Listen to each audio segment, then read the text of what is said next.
qui dit, il fera, il accomplira, il accomplira toutes ses promesses envers toi. Oui. Seigneur notre Dieu,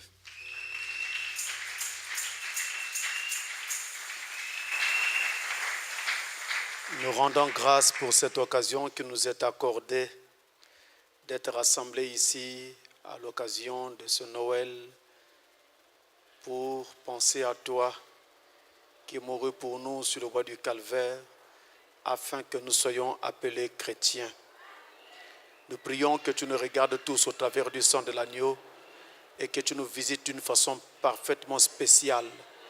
Pas seulement nous, mais tous nos frères qui sont en contact avec nous en ce moment, Seigneur, partout au travers du monde, pour que le Saint-Esprit traite avec chaque âme et puisse manifester un véritable Noël en chacun de nous.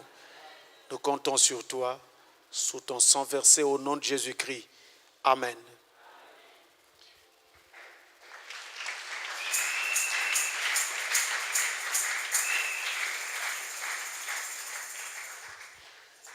Je vous salue tous au nom du Seigneur Jésus-Christ. Et pour nos frères qui sont à l'étranger, à Brazzaville et un peu partout, c'est un peu en retard qu'ils prennent la connexion parce que nous avons eu un petit souci. Mais Dieu a fait grâce. Maintenant, nous pouvons tous partager la parole. Alors, je vous invite à vous lever alors que nous allons lire la parole de Dieu. Nous allons avoir, on va dire, une sorte de culte au pas de course. Parce qu'il y a un couvre-feu le soir ici chez nous. Donc, nous lisons dans Genèse au chapitre 37, Genèse 37 du verset 9 jusqu'au verset 11. Ensuite, nous allons prendre Matthieu chapitre 2, versets 1 et 2. Nous allons donc commencer par le livre de la Genèse, au chapitre 37, et nous partons du verset 9 jusqu'au verset 11. Lisons au nom du Seigneur. Il eut encore un autre songe, et il le raconta à ses frères. Il dit, j'ai eu encore un songe, et voici le soleil, la lune et 11 étoiles se prosternaient devant moi. Il le raconta à son père et à ses frères. Son père le réprimanda et lui dit, que signifie ce songe que tu as eu? Faut-il que nous venions, moi, ta mère et tes frères, nous prosterner en terre devant toi? Ses frères eurent de l'envie contre lui, mais son père garda le souvenir de ces choses. Amen. Dieu bénisse sa parole pour vous asseoir. Et nous prenons Matthieu chapitre 2. Matthieu chapitre 2, versets 1 et 2. Matthieu 2, versets 1 et 2, il est écrit, Jésus étant né à Bethléem en Judée, au temps du roi Hérode, voici des mages d'Orient arrivèrent à Jérusalem et dirent, où est le roi des Juifs qui vient de naître? Car nous avons vu son étoile en Orient et nous sommes venus pour l'adorer. Amen. Que Dieu bénisse sa parole. Et à l'occasion de ce Noël 2020, j'ai pensé que nous pouvons faire un tour dans l'Ancien Testament et chercher quelque chose qui peut nous servir alors de base pour soutenir notre foi, la foi que nous avons, la foi pour laquelle nous combattons, la foi dans le Fils de Dieu qui mourut pour nous sur le bois du Calvaire et qui donna sa vie pour que nous puissions avoir la vie. Et en faisant ce tour dans l'Ancien Testament, nous allons parler aujourd'hui très très rapidement, de façon on va dire un peu claire, en comptant sur l'aide de Dieu, sur l'étoile de Joseph. Et j'espère par la grâce de Dieu que cela nous aidera à trouver quelque chose qui soutienne notre foi. Joseph était l'un des 12 fils de Jacob. Vous le connaissez certainement. Et Jacob va former à partir de ses enfants ce qu'on appelait Israël. Et Joseph était donc l'un d'entre eux. Nous n'avons jamais eu une tribu appelée tribu de Joseph en Israël. Parce que justement, Joseph avait eu 2 enfants, Ephraïm et Manassé. Et ce sont ces 2 enfants-là qui furent des tribus en Israël par la suite. C'est pourquoi nous n'avons pas une tribu appelée tribu de Joseph, mais nous avons plutôt les tribus de Manassé et d'Ephraïm qui, eux, sortirent de Joseph. Il était donc l'un des 12 fils de Joseph, de Jacob. Et il était manifestement le plus aimé de son père. Celui que le père Jacob aimait le plus. Il était détesté de ses frères. En tout cas, naturellement, pour cette raison, parce que son père l'aimait un peu plus que les autres. Et à cause de cela, il était détesté de ses frères. Et vous connaissez la petite histoire. Il avait été vendu aux marchands d'esclaves ismaélites qui à leur tour le vendirent en Égypte. Et Joseph se retrouva dans la maison de Potiphar, un général de Pharaon. Et plus tard, il deviendra gouverneur de l'Égypte.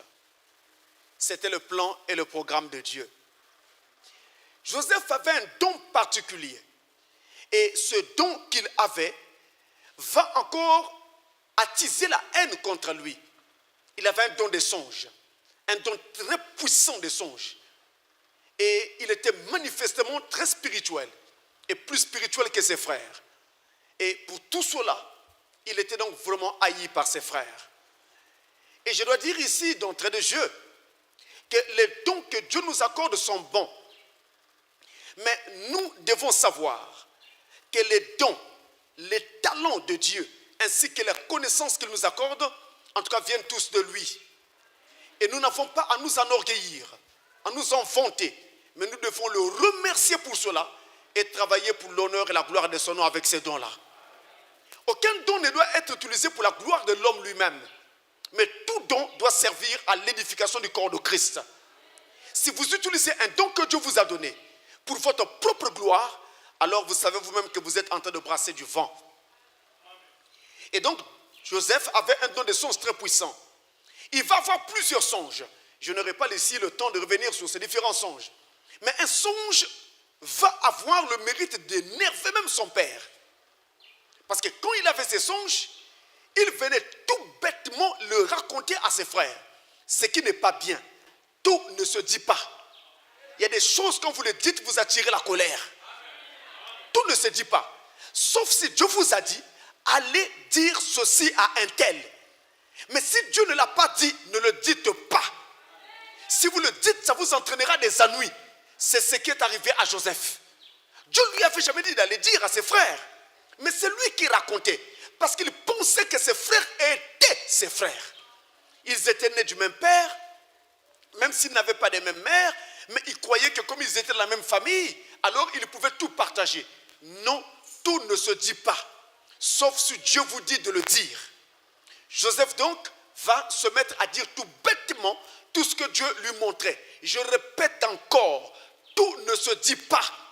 Il y a des choses que Dieu nous montre et qui nous serviront à nous-mêmes pour prudence, pour discernement, pour intelligence, mais il ne s'agit pas d'aller le dire aux gens. Ça ne servira à rien. Et donc Joseph le disait. Il partageait avec ses frères ce qu'il voyait. Et il ne savait pas qu'en faisant cela, il était en train davantage de créer le fossé entre lui et ses frères et d'accroître la colère que ses frères avaient vis-à-vis de lui. Mais un jour, il va raconter à son père et à ses frères un de ses songes qui était vraiment paradoxal. Alors là, il va même concerner son père.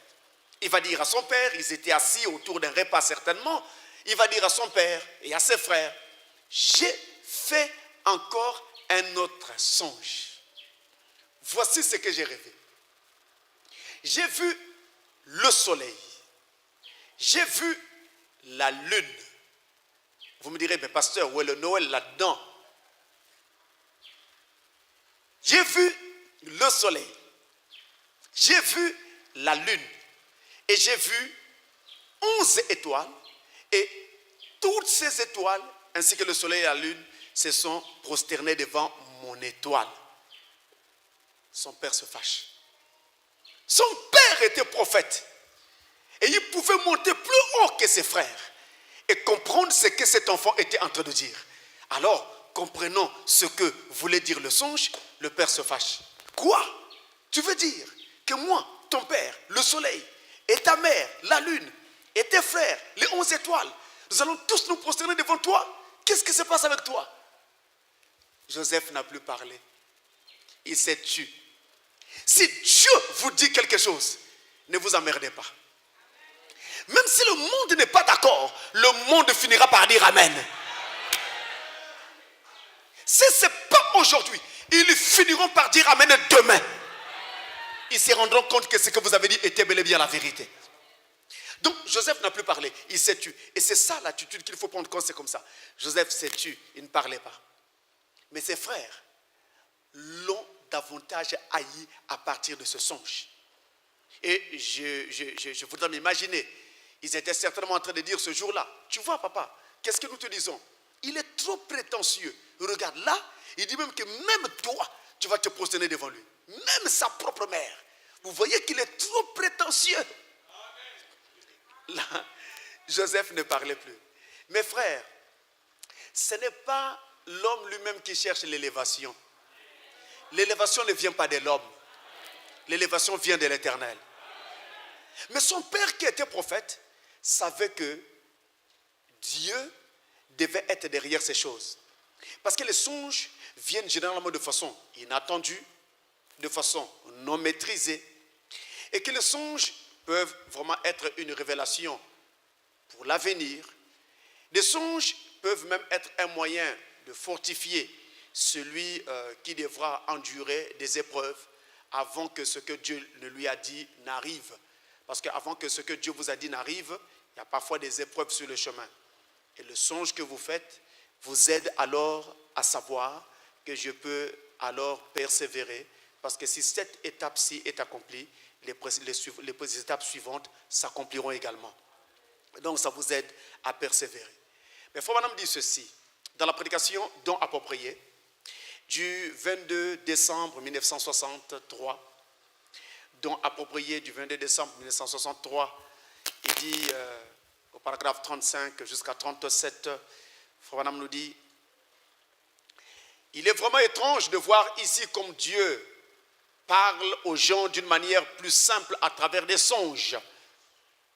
Je crois cela. Il croit au fait que Dieu puisse parler à quelqu'un par un songe. Je crois cela. Voyez comme dans ce cas, Dieu utilisa un moyen secondaire. Un songe est un moyen secondaire employé par Dieu pour parler à ses enfants. Donc il peut vous parler par un songe. Maintenant, s'il est correctement interprété, un songe est comparable à une vision. Quand le songe est interprété, il devient une vision. Et je vous rappelle qu'en général, Dieu interprète sa parole en l'accomplissant. Si c'est un songe et qu'il est interprété, Dieu a utilisé le songe dès le début de l'Ancien Testament et tout au long des âges. Et il a promis de l'utiliser de nouveau dans les derniers jours. Nous sommes dans les derniers jours. Maintenant, il se peut que les gens fassent des excès de nourriture et qu'ainsi ils aient des cauchemars. Mais ce ne sont alors pas de véritables songes spirituels. Cela ne produit aucun déclic lorsque vous l'entendez. Ça ne vous frappe pas, ça ne vous touche pas quand vous l'entendez. Et certains peuvent sembler justes, mais il y a cependant les véritables songes spirituels. Et nous savons qu'ici, au tabernacle, Dieu donne aux gens des songes qu'ils sont interprétés, s'accomplissent et sont véritables. Mais il s'agit là d'une manière de faire secondaire. Vous voyez? Maintenant, la raison pour laquelle cela fut fait ainsi est qu'à cette époque, il n'y avait pas de prophète dans le pays pour interpréter les songes. Vous voyez? Il n'y avait pas de prophète comme Joseph et Daniel et ces prophètes d'autrefois pour interpréter les songes. Israël n'avait pas eu de prophète pendant 400 ans et Dieu s'est servi d'un songe pour le bien de son propre enfant. C'est ce qu'il fit. Donc Dieu peut utiliser un songe lorsqu'il n'a pas un moyen vraiment principal pour vous parler. Par exemple, au travers d'un prophète ou au travers de sa parole. Il peut alors utiliser un songe. Il peut utiliser une vision. Il peut utiliser n'importe quel canal pour vous parler. Un songe est donc aussi un moyen par lequel Dieu parle à ses enfants. Et il arrive que certains songes soient très spirituels et soient même en rapport avec le plan de la rédemption. Comme c'est le cas ici avec ce songe de Joseph. Et comme c'est aussi le cas avec certains songes comme les songes de Daniel et certains songes que nous avons dans l'Ancien Testament en particulier. Donc Joseph avait eu ce songe et ce songe avait eu le don de perturber sa famille. Même son père en avait été bouleversé et choqué. Et dans ce songe, il avait vu le soleil qui se prosternait devant son étoile. Il avait vu la lune qui se prosternait devant son étoile. Il avait vu 11 autres étoiles qui se prosternaient devant son étoile. Et au fur et à mesure que le récit va donc se dérouler, il va apparaître clairement que ces songes que Joseph faisait annonçaient bel et bien le futur, lorsque cela va donc se mettre à se réaliser au fur et à mesure. Ces songes annonçaient bel et bien le futur. Mais remarquez bien que le songe de Joseph n'avait même pas besoin d'une interprétation. Parce que le songe s'interprétait par lui-même. Les symboles étaient simples. Le langage était simple. Le message était simple et direct. Le songe parlait par lui-même. Et quand il a été donné, aussitôt le père Joseph a pu donner l'interprétation parce qu'il était prophète. Et si vous êtes un prophète, vous avez aussi la capacité d'interpréter les songes. Un prophète de Dieu a le ainsi dit le Seigneur. Un prophète de Dieu est la bouche de Dieu. Et un prophète de Dieu a la capacité d'interpréter les songes. Sans même que vous ne lui expliquiez un songe, il est capable de vous dire ce que vous avez rêvé et de donner l'interprétation de ce songe. Frère Branham le faisait. Joseph aussi, celui dont nous parlons ici, va le faire un peu plus tard dans sa vie. Ici, dans le songe sur lequel nous parlons ici, il est encore très jeune. Il est au début de son ministère. Mais nous allons voir un peu plus tard qu'il va être capable d'interpréter les songes. Il va le faire. Et dans son songe donc, qui était si simple à comprendre, son père Joseph va lui dire, tu veux dire que moi, ton père, le soleil, ta mère, la lune, et tes frères, les 11 étoiles, nous allons nous prosterner devant toi. Alors arrêtons-nous un instant là. Ce n'est pas tant le fait que Joseph ait rêvé qui m'intéresse. Ce qui m'intéresse, c'est le contenu du songe. Écoutez-moi très bien. Arrêtons-nous un instant là. Il dit, moi ton père, le soleil, ta mère, la lune, et tes frères, les 11 étoiles, nous allons nous prosterner devant toi. Vous voyez que dans la pensée de Dieu, chacun de ses frères avait une étoile. Dans la pensée de Dieu, chacun de ses frères était une étoile. Dans la pensée de Dieu, même Joseph lui-même était une étoile. Dans la pensée de Dieu, même Jacob était une étoile. Même s'il a été présenté comme le grand astre appelé le soleil. Il était une étoile dans la pensée de Dieu. Et dans la pensée de Dieu, chacun de nous est une étoile. Vous êtes avec moi? Commençons le voyage. Nous allons dans le livre de Job. Job, au chapitre 38 et au verset... Job chapitre 38, verset 7. Je ne sais pas si les frères peuvent nous mettre ce texte à l'écran. Voilà. Il est écrit. Alors que les étoiles du matin éclataient en chant d'allégresse et que tous les fils de Dieu poussaient des cris de joie. Au départ, au commencement, quand Dieu était en train de créer toutes choses, les étoiles du matin poussaient des cris de joie. Ces étoiles du matin qui poussaient des cris de joie, c'était toi et moi. C'était les fils et les filles de Dieu qui chantaient, qui poussaient des cris de joie. Et quand ils chantaient, le prophète de l'âge va plus loin. Il dit, ils étaient en train de chanter un cantique. Il a même entendu le cantique qu'ils chantaient. Il dit, ils chantaient grâce étonnante. C'est Frère Branham qui dit cela. Ces étoiles étaient en train de chanter grâce étonnante. Pourquoi étaient-ils en train de chanter grâce étonnante? Amen. Écoutez très bien. Nous allons dans la prédication. Les fils de Dieu manifestés. Les fils de Dieu manifestés. C'est prêché le 18 mai 1960 au paragraphe 151. Là, il est écrit: Nous en avons une image tellement belle dans le fils prodigue. J'étais perdu. Celui-ci est mon fils. Il était perdu. Et voici qu'il est retrouvé. Il était mort et il est revenu à la vie. Amenez le veau gras, la plus belle robe, un anneau, mettez-le lui au doigt et nous allons. Ce n'est pas étonnant que les étoiles du matin chantaient ensemble, que les fils de Dieu poussaient des cris de joie quand ils ont vu le plan du salut. Quand ils ont vu le plan du salut, Dieu qui avait mis votre nom dans le livre avant la fondation du monde, ils chantaient parce qu'ils avaient vu leur nom dans le livre. C'est ça qui les faisait chanter. Et Frère Branham dit qu'ils chantaient grâce étonnante dans la prédication. Pourquoi prêcher le 1er avril 1960 et au paragraphe 6, je reviens.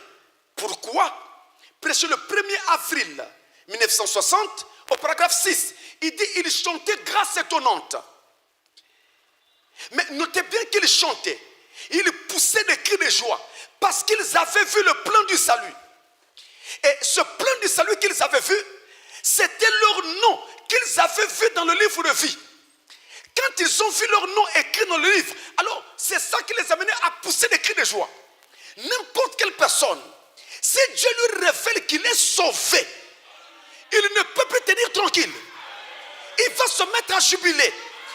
Il sait que peu importe le moment où il va être appelé à quitter la terre, il n'a pas d'inquiétude à se faire parce qu'il rentrera. Et je voudrais que vous sachiez que cette grâce vous a déjà été accordée et que personne ne doit laisser à Satan le soin de lui ravir cette joie-là. Dieu nous a sauvés, dit Frère Branham, pour le temps et pour l'éternité. Il n'y a plus moyen que nous puissions être perdus. C'est avant la fondation du monde. Même si tu faisais quelque chose de mal maintenant, cela ne pourra pas faire que Dieu te perde. Il te punira, il te frappera, il te corrigera, mais il ne peut plus te perdre. Parce que ton nom est écrit dans le livre de vie de l'agneau. Et quiconque a fait son nom doit se réjouir. Comment sais-tu que ton nom est dans le livre? Eh bien, quand j'entends les paroles du livre, mon âme dit Amen. Mon âme se réjouit. Alors je sais que mon nom est dans le livre. Sinon mon cœur ne prendrait pas plaisir à ce livre. Nous sommes des étoiles. Joseph était une étoile. Ses frères étaient des étoiles. Et nous le sommes aussi. Frère Branham dit encore, j'ai conçu un moment dans la prédication, la pluie de la première et de l'arrière-saison. La pluie de la première et de l'arrière-saison, prêché le 3 mars 1960. 3 mars 1960, au paragraphe 91, il est écrit, Amen, Amen, Amen, Amen, Amen. Suivez très bien, il est écrit, ces grands signes qui apparaissent, qu'est-ce? L'esprit dans l'église devient si proche de Jésus, jusqu'à ce que l'église et l'esprit s'uniront ensemble, et la résurrection se produira. Les lumières du matin, au pluriel, les lumières du matin. Oh, écoutez maintenant.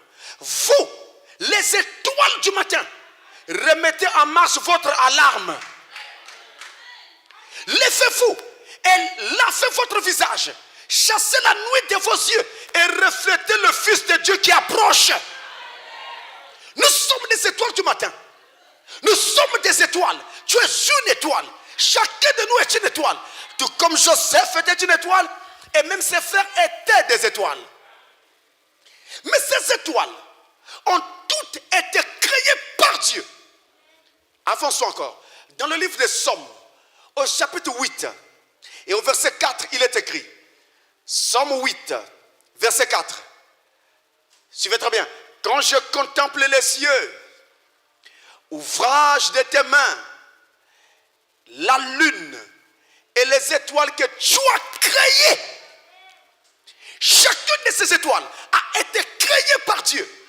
Non seulement que nous sommes une étoile, mais nous ne sommes pas apparus comme ça au hasard. C'est Dieu qui nous a créés. Dieu a fait de toi ce que tu es. Même si ta vie te paraît bizarre, même si tu es dans une famille que tu ne comprends pas, même si tu n'es pas à l'aise dans ta famille, même si on te fait même la guerre, mais Dieu savait que c'était la meilleure famille pour toi. La preuve, c'est que dans cette famille-là, tu as eu la grâce de croire le message. Il y en a d'autres qui n'en ont pas eu la grâce. Il fallait une famille comme ça afin que tu crois le message. C'est Dieu qui t'a créé. Il a choisi la famille dans laquelle tu naîtrais. Il a choisi le pays dans lequel tu devais naître. Il a tout choisi. Tu as été placé là par Dieu.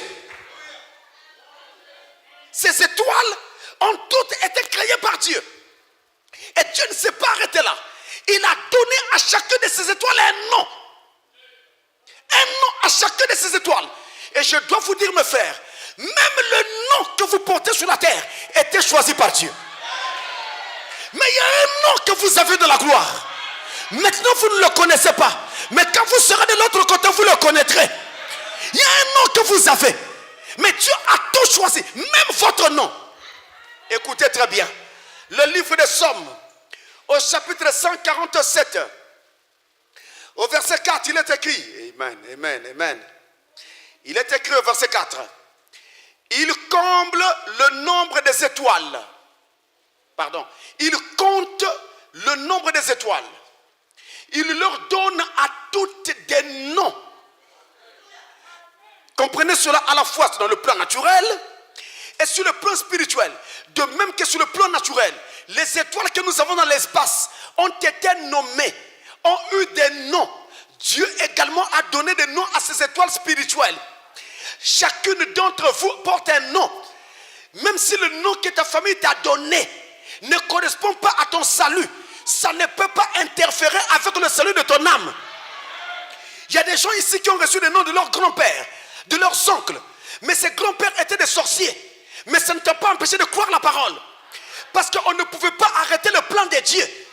Dieu était derrière chaque chose. Même le nom que tu portais, Dieu était derrière.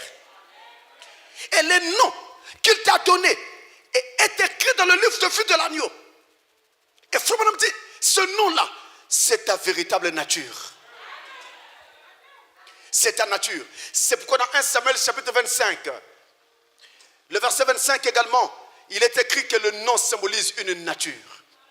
Une nature. Et donc, lorsque le moment est arrivé pour que votre véritable nature soit manifestée, vous avez été manifesté en croyant la parole de Dieu. Donc, Dieu vous a créé. Vous êtes une étoile. Dieu vous a créé. Et Dieu vous a donné même un nom. Mais Dieu est allé encore plus loin. Il a choisi aussi la constellation dans laquelle il fallait vous placer. Alléluia. Job, chapitre 9. Regardez. Job, chapitre 9, verset 9 également. Job 9, verset 9, il est écrit. Écoutez très bien. Il a créé la grande ours. C'est une constellation. Il a créé la grande ours, l'Orion et les Pléiades et les étoiles des régions australes. C'est lui qui a créé toutes ces constellations.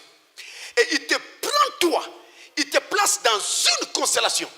Pour faire quoi? Il dit, là est ta place. Lorsque tu quittes cet endroit-là, alors on t'appelle un astre errant.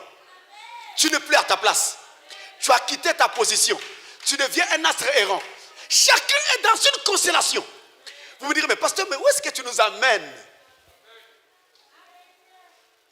C'était le plan de Dieu de nous placer dans une constellation particulière. Et ces constellations symbolisent les âges de l'Église. Chacun a été choisi pour être placé dans un âge particulier. Toi, tu as été choisi pour être placé dans la Odyssée. Et Paul était choisi pour être placé dans Éphèse. Irénée dans un autre âge, etc. Chacun dans un âge donné. Et dans chacun de ces âges, il a placé chacun de ses enfants. Chacun a sa constellation. Chacun a sa place. Chacun derrière l'étoile de son âge.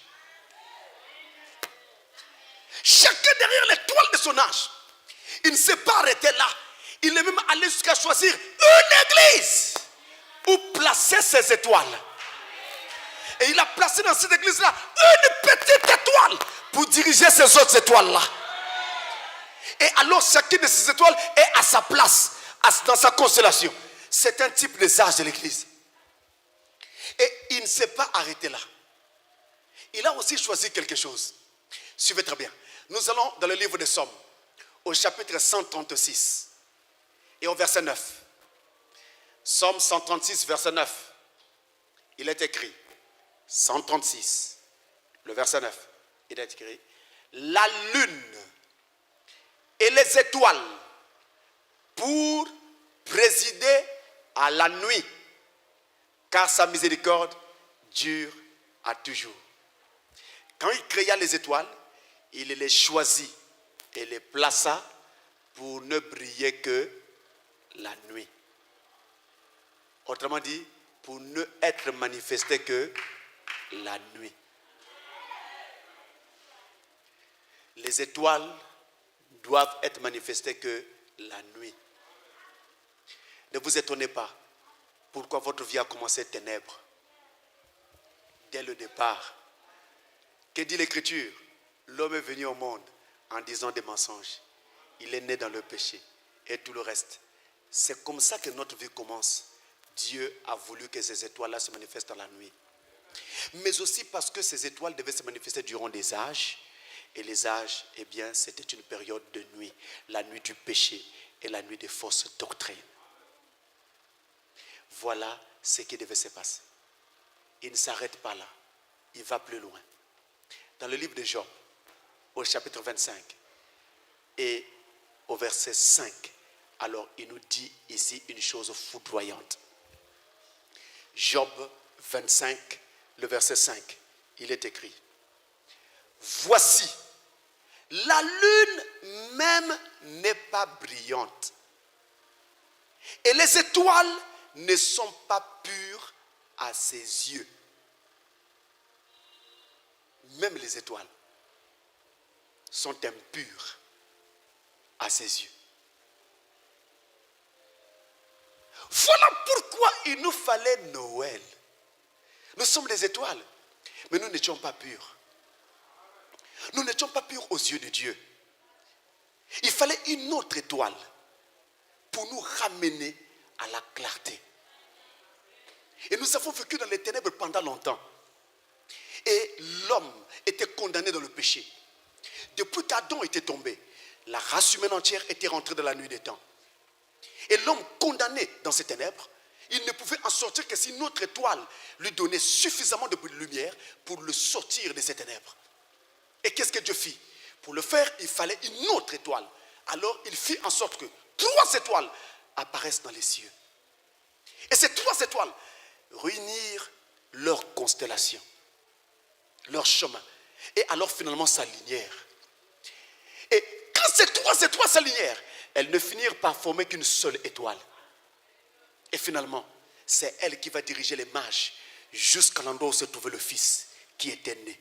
C'était une étoile qui avait fait cela. Mais au départ, c'était 3 étoiles.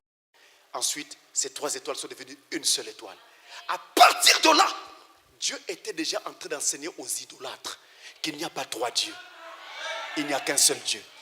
Vous voyez les 3 étoiles, le Père, le Fils, le Saint-Esprit, finalement ne deviennent qu'une seule étoile. Un seul Dieu. Il n'y a qu'un seul Dieu. Il n'y a pas 3 dieux. Ephésiens chapitre 4, versets 5 et 6. Il n'y a qu'un seul Dieu et Père de tous, qui est au-dessus de tous, et parmi tous, et en tous, un seul Dieu. 3 étoiles devenant une seule étoile. Le Père, le Fils, le Saint-Esprit, ne formons qu'une seule personne. Ça ne fait pas 3 personnes. Ça fait juste 3 rôles, 3 fonctions, mais accomplies par une seule et même personne. C'est ça le grand mystère de la divinité. 3 étoiles devenant une seule étoile. Mais quand ces 3 étoiles sont devenues une seule étoile, il y avait encore un autre mystère derrière. Dieu était en train d'annoncer que la parole se ferait chair. La parole de Dieu s'incarnerait dans une chair humaine pour accomplir le but, c'est-à-dire la rédemption des étoiles qui étaient dans les ténèbres, la rédemption de la race d'Adam qui était tombée dans le péché. Les 3 mages qui étaient en Orient et qui observaient ces étoiles, quand ils ont vu briller ces étoiles, ils ont regardé avec attention, alors ils ont vu ces étoiles-là former qu'une seule étoile, ils ont compris que c'était le signe et ils sont sortis. Suivons l'étoile. Mes frères, si on marche sans une étoile, on va vers le vide. C'est pourquoi une église sans un prophète, c'est une église qui court vers un chaos. Il faut un prophète pour arriver à un but quelconque. Alors ils ont suivi l'étoile. Jusqu'à ce que l'étoile les a amenés là où se trouvait l'enfant. Dans la crèche. Et l'étoile, arrivée à cet endroit-là, s'est immobilisée au-dessus de l'endroit où se trouvait l'enfant. Quelques temps après, l'étoile a disparu.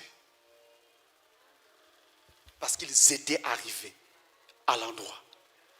Lorsque Jean-Baptiste a vu Jésus, il a dit, maintenant, il faut que je diminue.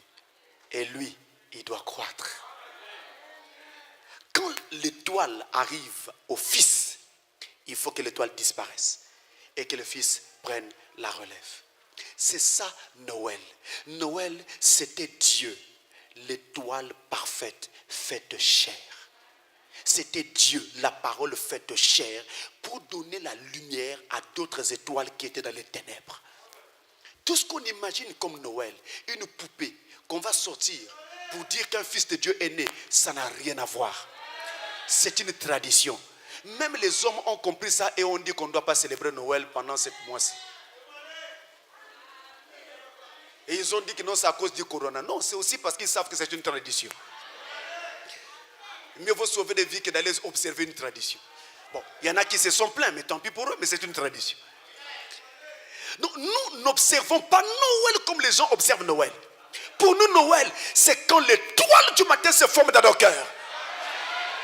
Et Noël est dans nos cœurs. Noël marche en nous, non pas le 25 décembre. Noël marche en nous toute l'année. Du 1er janvier au 31 décembre, Noël est en nous. Noël, c'est Christ dans nos cœurs. Nous n'attendons pas chaque 25 décembre pour célébrer Noël. Je suis Noël. Christ est né dans mon cœur. Christ est né dans ton cœur. Tu es une crèche. Dans ton cœur, tu es une crèche. Christ est né en toi. Et quand Christ, la parole, se rentre en toi, les ténèbres qui étaient en toi disparaissent. Et je lève ma main pour dire ceci. Ce Jésus de Nazareth est encore vivant. Quels que soient les péchés, quels que soient les liens, ce Jésus brise encore les liens. Et je suis content de prêcher un Jésus vivant. Un Jésus ressuscité. Non pas un Jésus d'hier, mais un Jésus qui est le même hier, aujourd'hui et éternellement. Il vit. Alléluia. Voilà Noël. L'étoile naissant dans nos cœurs. Nous sommes une étoile.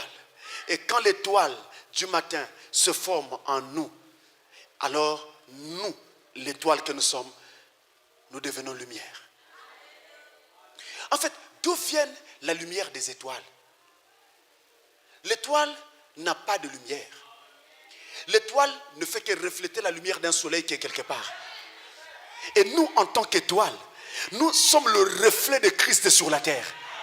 Au travail, à l'école, dans le quartier, dans la rue, partout, nous reflétons le Jésus-Christ vivant au travers de nos vies. Mais notez mes frères, c'est ça le véritable Noël. Et ce jour-là, lorsque Christ est né dans la crèche, eh bien, c'était le plus beau cadeau de tous les temps. Le plus beau cadeau qu'on ait jamais donné à quelqu'un, c'était ce cadeau-là. Les gens, à l'occasion de Noël, peuvent t'offrir une montre. Ils peuvent t'offrir un téléphone. Mais ils finiront par s'user. Ils finiront par tomber en panne. Ils peuvent t'offrir un vêtement. Il finira par s'user. Ils peuvent te donner tout et n'importe quoi. Mais ces choses finiront toujours par se détruire. Mais ce cadeau de Dieu ne se détruit pas. Ce cadeau est la vie éternelle. C'est le plus grand de tous les cadeaux. Et quand vous faites un cadeau à votre enfant à l'occasion de Noël, il faut lui dire, je te donne ce cadeau en souvenir du plus grand cadeau que Dieu fit à l'humanité. Jésus de Nazareth. Cet évangile est encore aussi frais que cela. Et il sauve encore. Tenez, je vous ai dit que Joseph était une étoile. Et que l'étoile de Joseph en fait, c'est l'étoile de Noël. Tenez. Joseph était un fils aimé par son père. Le plus aimé de son père d'ailleurs. Et nous avons connu quelqu'un, quand il était sous la terre, une fois il est sorti du ciel pour dire, celui-ci est mon fils bien-aimé, en qui j'ai mis tout mon plaisir, toute mon affection. Joseph, une robe à 7 couleurs lui avait été donnée par son père, une robe précieuse avec 7 couleurs, les 7 couleurs de l'arc-en-ciel, données par son père. Mais il y a quelqu'un, quand il mourut à la croix, sa robe était si précieuse qu'elle fut tirée au sort. Vous ne vous rappelez pas?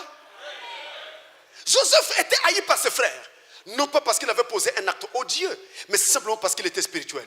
Il y a quelqu'un, quand il marchait en Israël, il a été haï par ses propres frères les Juifs, parce qu'il était spirituel et qu'il faisait des miracles. Joseph a été accusé faussement d'avoir été avec la femme de son patron, son général. Ce qui n'était pas vrai. Il y a eu quelqu'un aussi qui a été accusé faussement d'avoir dit qu'il était le roi des Juifs. Non, il n'a pas dit qu'il était le roi des Juifs physique. Mais en fait, il était le véritable roi des Juifs. Ensuite, Joseph a été placé en prison. Et dans sa prison, il avait 2 prisonniers. Un boulanger et un boucher. Oh, je connais aussi quelqu'un qui a été arrêté et placé dans une prison. À la croix, il y avait 2 prisonniers. Un à sa droite et un à sa gauche. Alléluia! Joseph a dit à l'un des prisonniers, toi Pharaon va te rétablir dans tes fonctions, mais toi tu mourras. Et à la croix, cet homme a dit à l'un des prisonniers, aujourd'hui tu seras avec moi dans le paradis. L'étoile de Joseph, c'est l'étoile de Noël. Joseph est le type de Christ. L'étoile de Joseph, c'est l'étoile de Christ lui-même.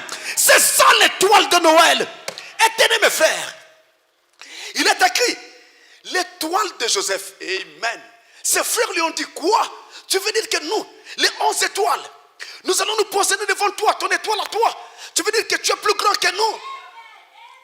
Toi qui es plus petit que nous, tu veux dire que tu es plus grand?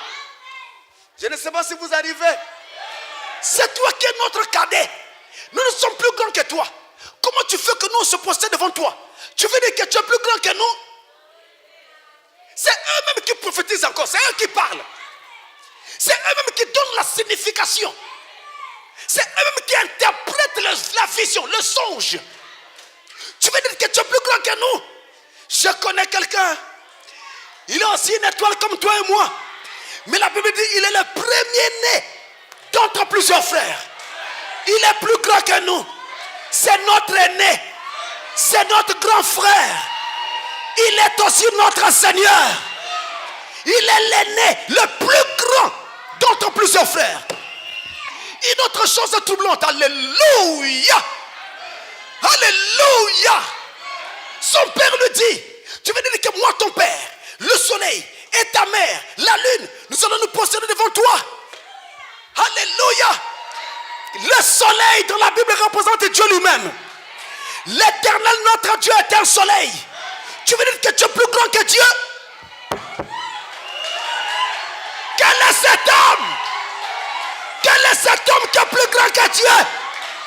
Oui, il y a quelqu'un qui est plus grand que Dieu. Mais c'est le songe, c'est pas moi.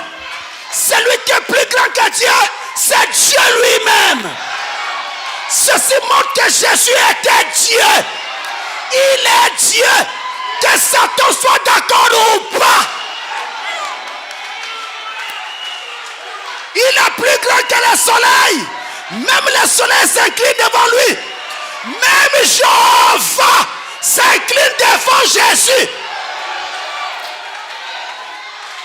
Parce que le Jéhovah de l'Ancien Testament, c'est le Jésus du Nouveau Testament.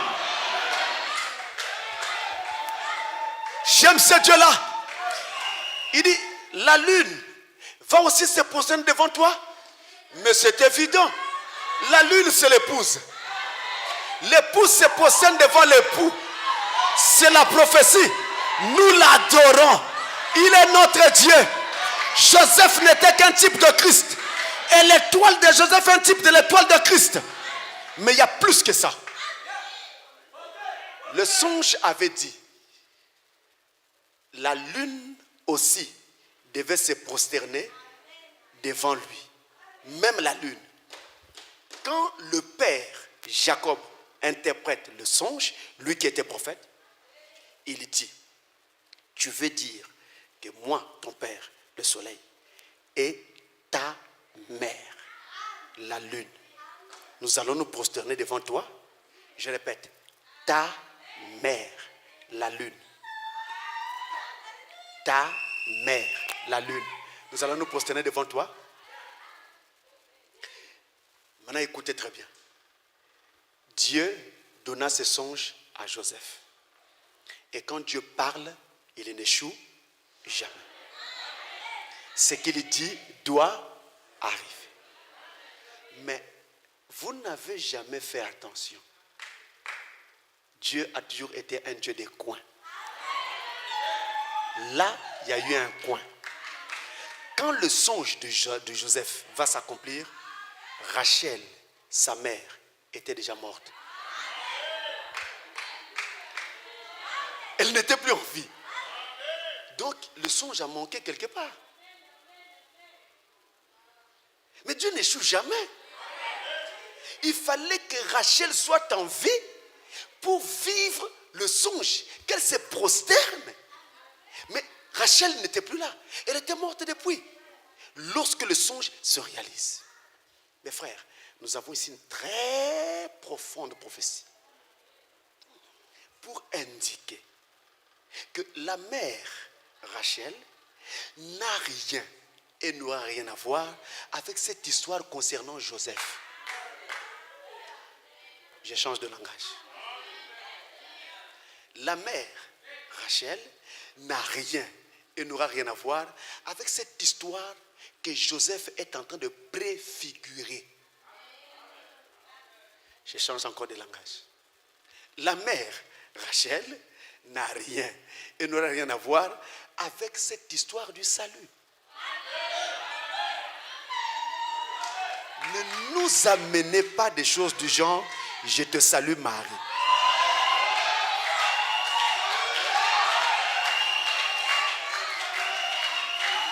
Qu'est-ce qu'elle va faire là-dedans? Elle était morte. Elle n'a rien à voir avec ce salut. Il n'y a que Joseph seul. Il n'y a que Christ seul. Il n'y a pas de Saint Joseph. Il n'y a pas de Saint Michel. Il n'y a pas de Sainte Vierge Marie. Il n'y a même pas de William Branham. Je veux entendre un amen. Il n'y a même pas de William Branham. Il n'y a même pas de Pasteur Francis. Il n'y a qu'un seul. Joseph seul. Jésus-Christ seul. Il est le salut. Alléluia. Celui qui croira et qui sera baptisé sera sauvé.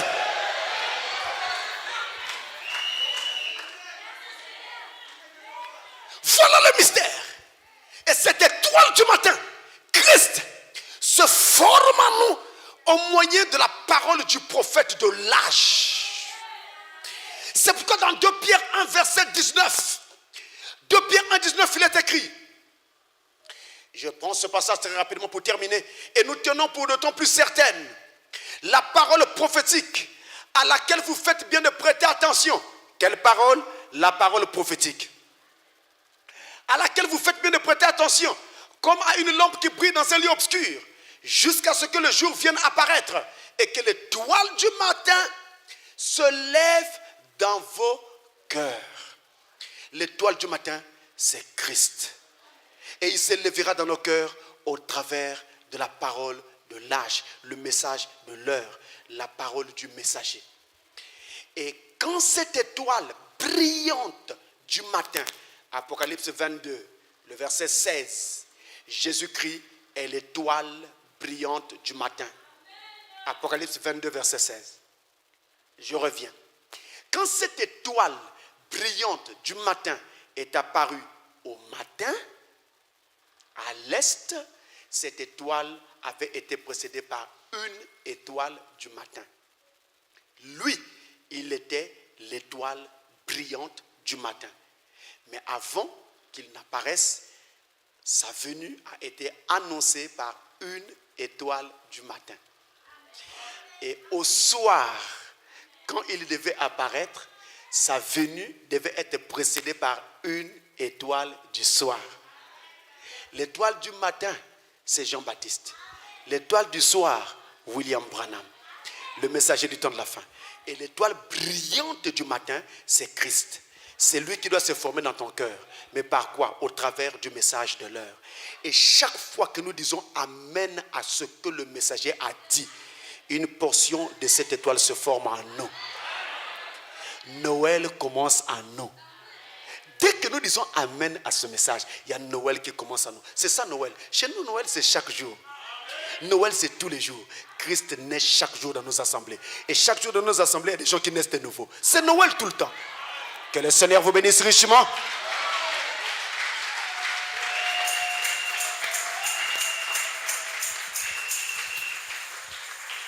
Alors nous allons nous remettre au Seigneur alors que nous avons encore quelques petites minutes devant nous. Attaché à la croix pour nous. Quel sauveur merveilleux je possède. Quel sauveur merveilleux je possède. Il s'est sacrifié pour moi. Et sa vie innocente, il céda pour mourir sur l'infâme croix, attaché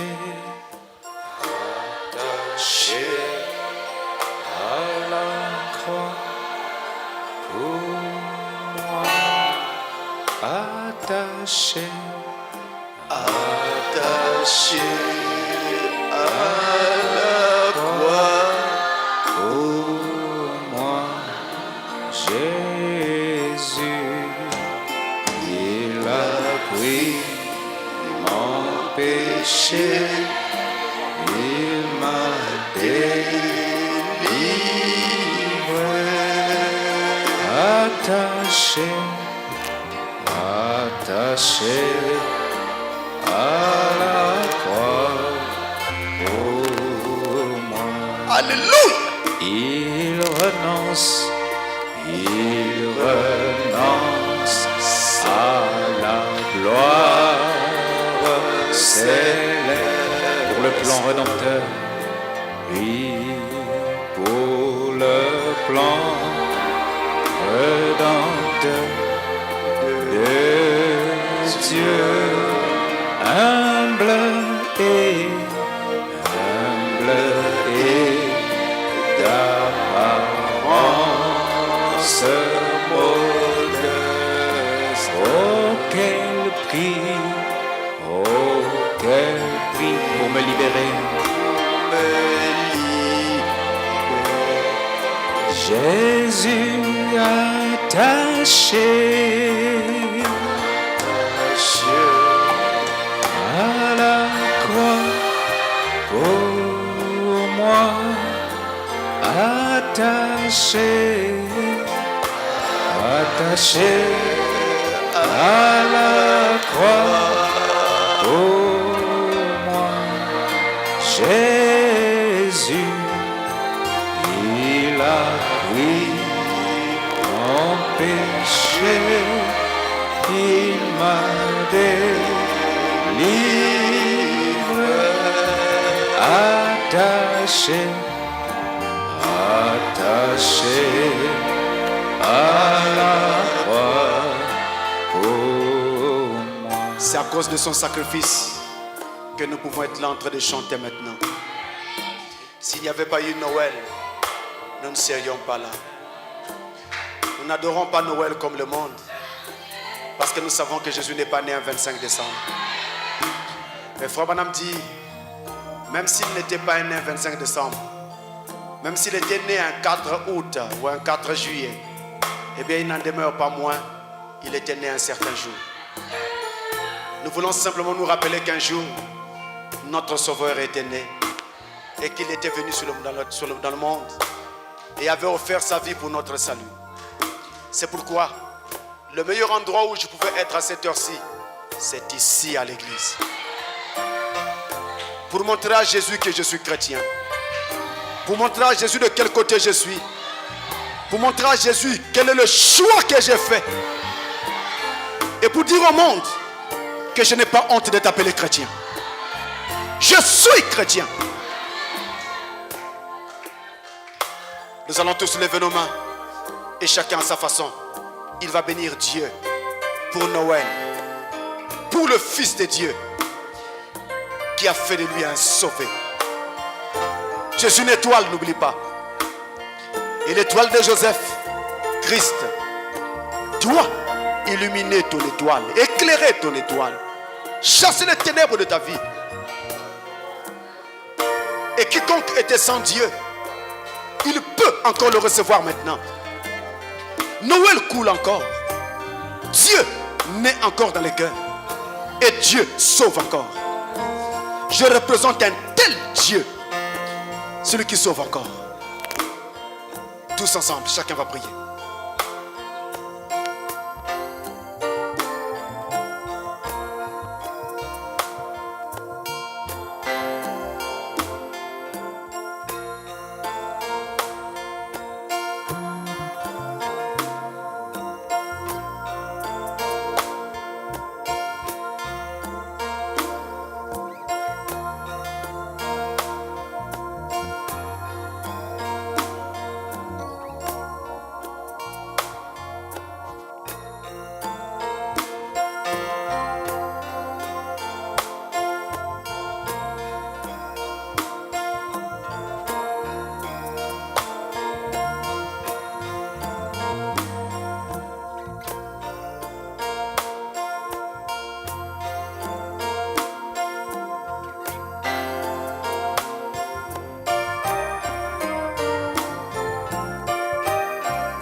Comme serait-il arrivé si je n'avais pas Jésus?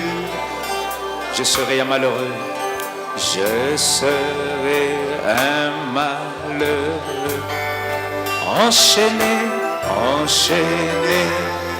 par le péché. Comme serait-il arrivé si je n'avais pas Jésus? Ma vie ne serait qu'un fardeau de soucis. Oui, que me serait-il arrivé si je n'avais pas Jésus? Oh, je serais comme un bateau sans timbre.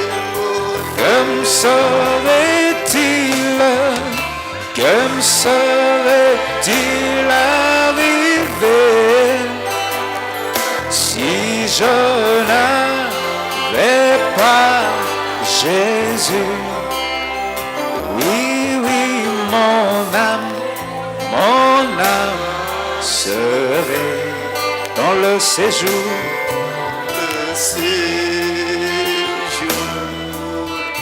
Oh oui, que me serait-il arrivé? Oui, si je n'avais pas Jésus. Oh, Jésus est le meilleur ami. je serai comme un bateau sans timon.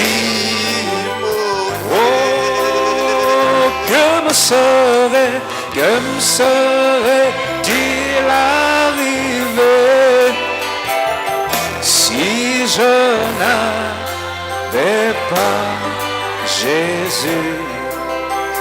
Oh, mon âme serait dans le séjour. Alors quiconque veut qu'on se souvienne de lui en prière va seulement lever sa main. Dieu notre Père Céleste, à l'occasion de ce Noël 2020, nous nous tenons devant ta face, reconnaissons notre fragilité. Reconnaissons aussi, Seigneur, que Noël a bien un cœur fragile. Par endroits, ce n'est pas la joie pour tout le monde. À l'heure où nous parlons, Seigneur, il y a des nations qui sont en train de se battre contre un grand strain de la maladie. Le Covid qui est en train de sillonner partout. À l'heure où nous parlons, il y a des gens qui ne savent même pas qu'est-ce qu'ils pourront manger. À l'heure où nous parlons, il y en a qui vont se retrouver solitaires et seuls. Et Noël sera bien triste pour eux. Seigneur, nous savons que c'est comme ça que les gens prennent Noël un peu partout sur la terre. Mais nous savons, Noël, ce n'est pas le manger et le boire. Noël, ce n'est pas les achats et le commerce que nous faisons. Mais Noël, c'est Christ qui naît dans nos cœurs. Seigneur, même si dans le cœur de beaucoup de gens ici, Christ, l'étoile du matin, s'était déjà formée. Nous prions, Seigneur, que tu rendes chacune de nos étoiles encore plus brillante que jamais.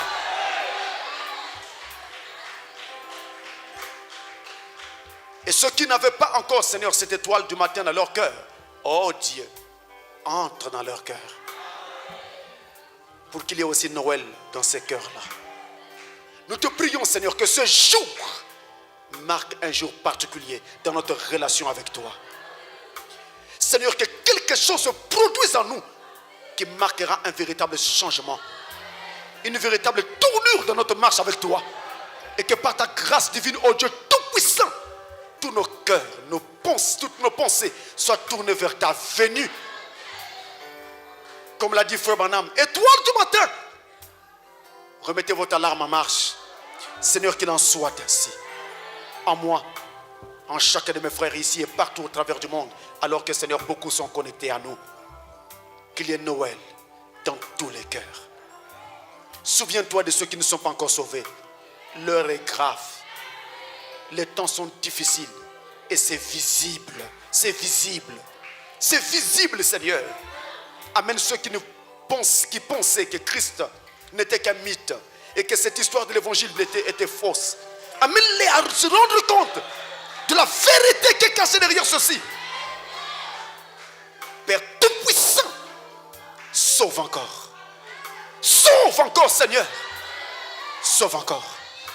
Et dans ta miséricorde, puisse cette église être encore un phare pour le salut de beaucoup d'âmes dans la ville, dans le pays et partout au travers du monde. Dieu tout-puissant, accorde-le. Que l'honneur, la puissance et la gloire te reviennent. Au nom de Jésus-Christ.